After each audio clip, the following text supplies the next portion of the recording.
Globalization is multifaceted with many important dimensions: economic and social, political and environmental, cultural and religious, which affects everyone in some way. Its implications range from the trade and investment flows that interest economists to changes that we see in our everyday lives.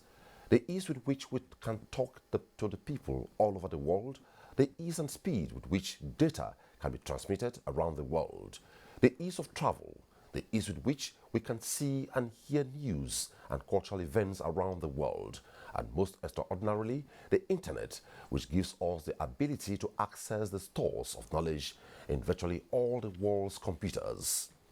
Equally, internet technology is not particularly expensive or capital intensive, but it is human capital intensive, and therein lies one of the implications of globalization for economic and social policy. Economic globalization is as old as history, a reflection of the human drive to seek new horizons. Globalization has usually advanced thoughts. It has sometimes preceded, most importantly during the 1930s, the prelude to World War II. The pace seems to have picked up in recent decades thanks to three driving forces: improvements in technology, the lowering of barriers to trade and capital flows, reflecting the acceptance by economists, citizens, and policymakers that this is the way to greater prosperity and a questing human spirits. We are indeed moving towards becoming one world, but thankfully we shall never get there, for all humans and societies like also to retain their particularities. How is the Pan-African Institute for Development West Africa doing to surmount core issues around globalization, multilateralism, climate change, global competitiveness, African concerns, among other burning issues? That's the focus of the program, and my guest is a professor of governance and public policy, Tyoor. He is the secretary of the Council Pan-African Institute for Development West Africa, Abuja. The program continues shortly after this time out. Stay with us.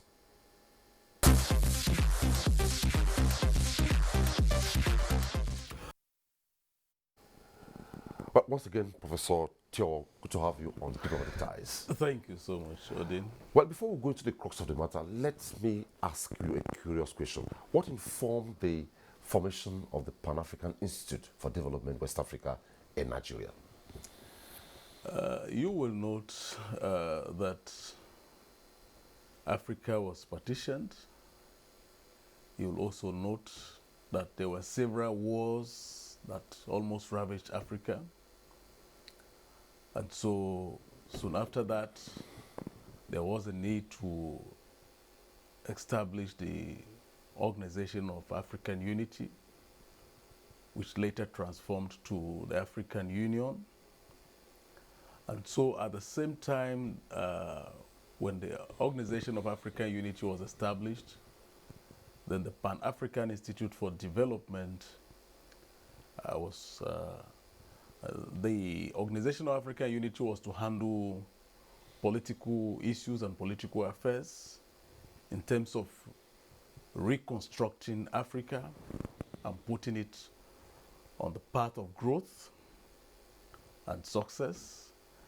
And so the Pan-African Institute of Development, on the other hand, was created to tackle developmental problems of Africa. And so that started. The institute in 1964 was supposed to be established in Nigeria, but it could not. And so it was established in Cameroon, which is the regional headquarters of the institute, because the founding fathers of Africa were looking for a place closer or nearer Nigeria to set up the institute. And it's been there for many years. Precisely from when to when? 1964. Okay. And so in one of the governing council meetings late last year, 2019, it was resolved that it's due to set up the institute in Nigeria, which is the giant of Africa, so that from here it can take its roots and spread to other African countries. So in earnest, the establishment of the institute in Nigeria this year is an implementation of the resolution of Council in late 2019. So by the time the institute was to be established in Nigeria, of course, in January, the process started. You will note that it came in through some diplomatic agreements, but then the national laws in the country also have to be recognized, and so the procedure had to be followed, going to the Federal Ministry of Education, the Corporate Affairs Commission, the Office of the Attorney General of the Federation, and all of that. Let's just leave it there for now. So, since then and now, would you say you have started impacting on the African continent, or let's say West African continent? Let's start from there. Yeah, the Institute has impacted positively on the African continent, particularly in respect to development issues, which is its core mandate. One, it focuses on the African leadership, trying to reorientate their thought process, trying to bring them out of that colonial mentality into the Africanness that we really are, thinking really African, and trying to do things the African way. And so, in other words, this has to be done through awareness programs, seminars, workshops, which the Institute has been organizing since 1964. Okay, if you say trying to do things the African way, democracy, is it African? Because comparatively, China is not a democracy. They have a peculiar approach to governance, and it's working for them. Today, they are a world power. Yeah. So you won't say China is a democracy, but it's a focus in the world today. So is democracy African? I would not say yes or no, but then let me say that we have to innovate our own patterns of leadership that are peculiar to our own people and our own culture, so that we do not need to wait for the foreigners to come and define our pattern of governance. Okay. Where you say electoral processes must be observed and governed by the European Union, for instance. And so we should try to move away from such teleguided methods of leadership that are alien to our peculiarities as a people. We should look at things that work for us. And these are the patterns through which the Institute tries to propagate to African leaders, to youth of Africa, and to our diplomats, so that we do not borrow wholesome what others are doing. We have our different cultures. We have our different peculiarities. Okay. Besides maybe Tanzania that came up with something very indigenous to its enclave, do we have any African country that has attempted, like you said, trying to re-engineer maybe democracy to suit the peculiarity of Africa, say Nigeria? Yeah. What we have as democracy in Africa, what we have as democracy in Nigeria, is the way we got it from where we came from, in terms of those who colonized us. That's the point I'm hinging on. Yeah, talking about Tanzania, that's very good. I'm so happy because John Joseph Kombe Magufuli is actually doing pretty well. His people call him the bulldozer. that is able to bulldoze corruption, that is able to ensure that we try to patronize our own establishments and institutions. I know that he has actually tried to revoke policies that permit government officials traveling, taking government money, taking commonwealth of the people out of the continent into foreign land under the guise of Medicare and the rest of it. And that's working well, because with that, the institutions of governance, the institutions of medical care and the rest of it, a lot of government, commonwealth is now put into it so that it serves even the common people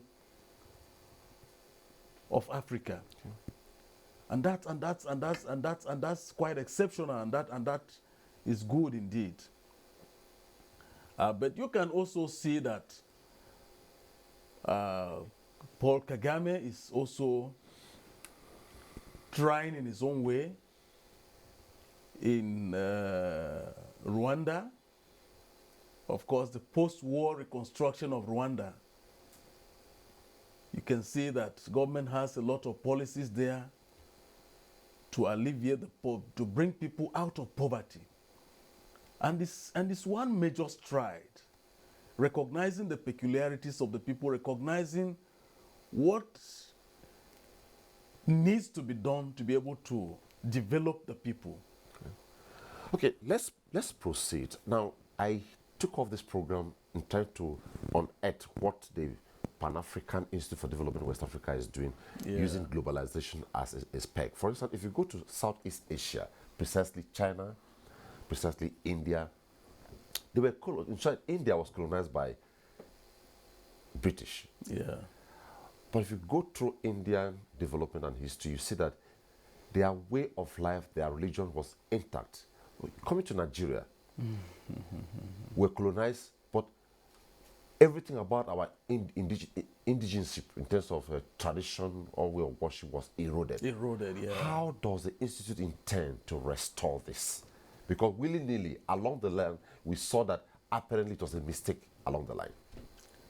That's absolutely correct, and a very good concern that you have raised at this very important program. And this is one of the issues that the Institute intends to tackle to be able to bring about our indigenous development. Christianity is good in its invited and imported form, but like you have said, it should naturally not erode our peculiarities and the realities of our cultural existence as a people.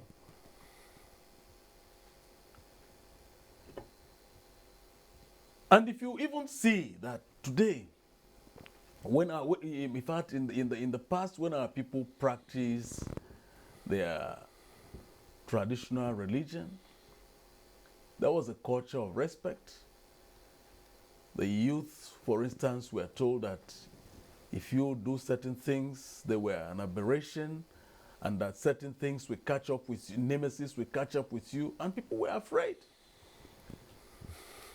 And it was instilled into the psyche of people, and people grew up believing this and practicing it. But over time, we imbibed Christianity, which is good, actually. And also Islam. Nigeria is both. And Islam. Okay. And Islam. All right. But then you see that an erosion of our traditional religion automatically and systematically also means an erosion of our cultures. And therefore, no respect today, people feel that money is everything. So if you have the money, because that's what the the foreigners implanted in our psyche, that he who pays the piper detects the tone. And so today, if a youth who is just, let's say, 25 years old, for instance, becomes a millionaire by happenstance or by whatever means, no one cares to actually check how he gets there. And so he can even come and expect his elders to kowtow because he is paying, and so he has to detect the tone. These are aspects of these are areas where our culture has been eroded because we have decided to throw away the realities of our existence. Okay, we just hope that the Pan-African Institute for Development West Africa will look deeply into this. Now, let's veer into the area of conflict resolution. Most often you find that in Africa and also West Africa, when we have issues of conflict, we tend to deploy or adapt what is not indigenous to us. And sometimes one institute tied to the Ubuntu principles attempted to say, if we have conflict, let us adopt the traditional way we resolve conflict. Is the institute looking at this direction? Yeah, absolutely. Absolutely. The whole idea of Pan-Africanism is to institutionalize methods that are indigenous to Africans in resolving its issues and its problems. It's a way of trying to restore our lost values through reorientation, seminars, workshops, and institutionalizing even academic programs that will reawaken the consciousness of our youth to these realities and to the losses that we have incurred as a result of abandoning our traditional values and realities. Okay, did the Institute play any role when we had the issues of xenophobic attacks in South Africa, and lately the ones that have been resolved now, the Ghana episode where Africans and in particular Nigerians did the Institute play any role at all? The Secretary General of the Institute was one of those who actually facilitated the diplomatic processes that led to the resolution of that problem. And it's one of the issues that is still very much alive to the Institute, and which it seeks to continue to develop programs around it in order to ensure or to forestall a reoccurrence in the future. The whole essence is trying to ensure that Africa is one, irrespective of where we come from. Of course, you and I know that when the South Africans were under apartheid regime, Nigeria played a major role, a key role in ensuring that they were out of apartheid. And one of the fundamental roles Nigeria played was even the oil diplomacy, what it called the oil diplomacy. We were supplying oil to South Africa, but at a point when we realized that the enslavement of our people there was deepening, Nigeria decided, oh, we won't give them oil again. It was called the oil diplomacy. And so it made them stranded. They were not able to do a lot of the industries were not able to work again. And with that frustration, this was one key aspect that forced them to eventually surrender. There were a lot of other processes, but this was also key. Okay. Is the Institute doing anything about Agenda 2063 of the AU?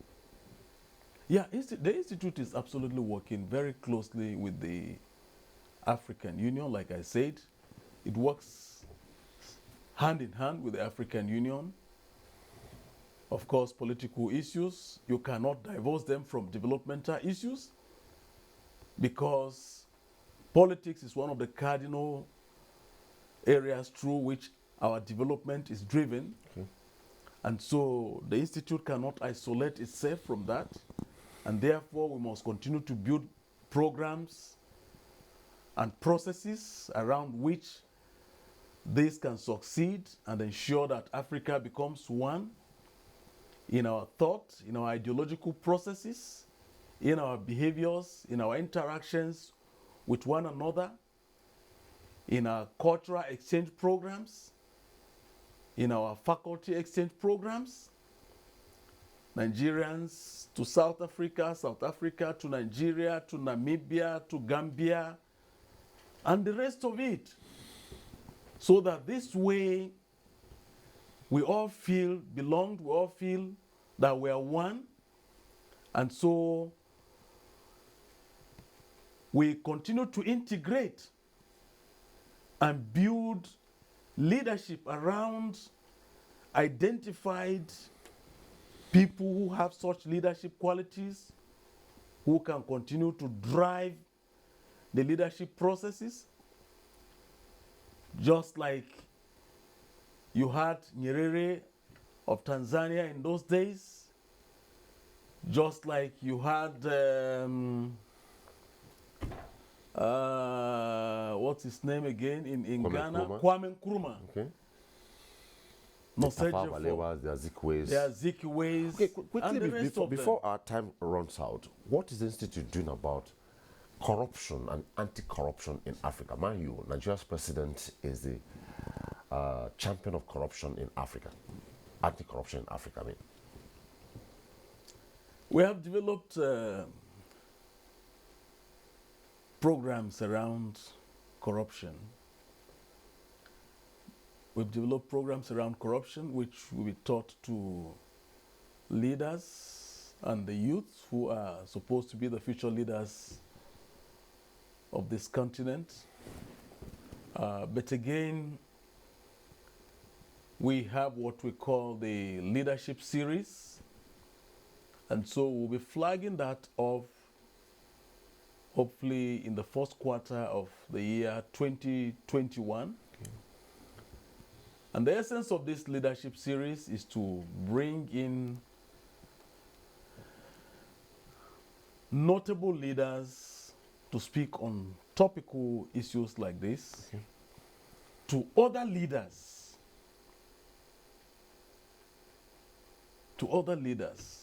past leaders of this country, to be able to come and speak to others, tell them, how were you able to fare during your time if there were issues, how were you able to handle them, and how will the leaders who are in power today also be able to handle some of these things. To okay, try to build a college of past leaders so that when you lead and you leave the stage, you are not just living because yours is over and so another set of people are coming with that Epicurean philosophy of sharing the national cake, but that you have served for a particular number of years and you are only retiring to the college of past leaders, okay, who will continue to serve as a consortium or as a consultative forum or as a fountain of knowledge and ideas from which current leaders would always refer to and draw and be able to rule effectively and successfully and be able to also address issues of corruption. Okay, just in one word before we wrap up.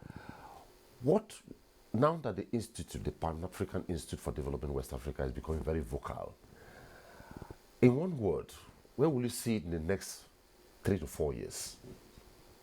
Becoming a formidable force and a think tank for African leadership process. Okay. That's what I see.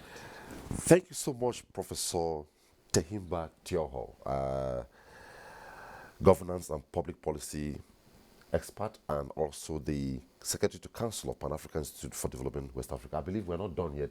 We'll create time to do a part 2 of this segment. This is just the opening part of it. It was not having your diplomatic ties. Thank you so much. Thank you so much, Odin. That's it on the program today. We used globalization to inch into what the Pan-African Institute for Development West Africa is doing. They're beginning to look focal, and we hope and believe sometime we'll bring them on part 2 of the program. That's it on the program. Thanks for watching.